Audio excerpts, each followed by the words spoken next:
বিসমিল্লাহির রহমানির রহিম। সীমা কিচেনপুর প্রতিদিনের মতো একটা রেসিপি নিয়ে আসছি। এখানে সিম, এই যে নতুন সিম, আজকে আমি নতুন সিম দিয়ে রুই মাছ দিয়ে আমি রান্না করব। দেখুন আমি কীভাবে রান্না করি।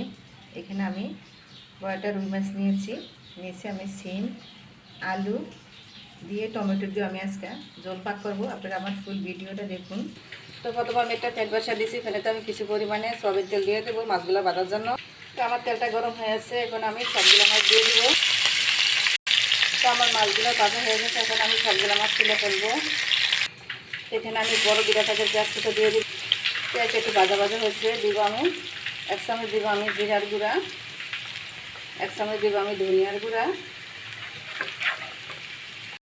1 চামচ দিব আমি হলুদের গুঁড়া। মশলাটা না ফিরে একটু পানি দিয়ে দিব। দিব আমি পরিমাণ মতন লবণ, দিব আমি পরিমাণ মতন 1 চামচ দিব মরিচের গুঁড়া দিয়ে সবগুলো মতনের সঙ্গে আমি একটু কষিয়ে নিব।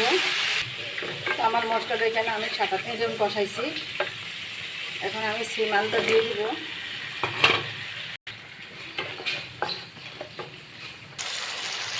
তো আমি সিমের তরকারিটা এখানে আমি প্রায় 10 থেকে 15 মিনিট কষাইছি। এখন আমি এই যে পরিমাণ মতন পানি দিয়ে দিব।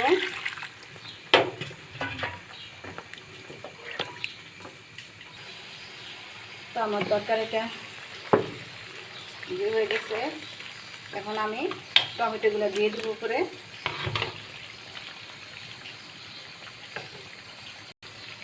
দিয়ে দিব মাছগুলা।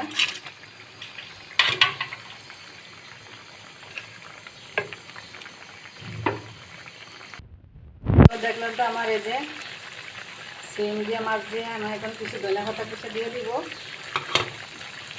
আমার মতো আপনারা এইভাবে রান্না করে খেয়ে আমাকে কমেন্ট করুন প্লিজ। আমার ভিডিও যদি ভালো লেগে থাকে আমার চ্যানেলটাকে লাইক কমেন্ট করুন, সাবস্ক্রাইব করুন। আল্লাহ হাফেজ।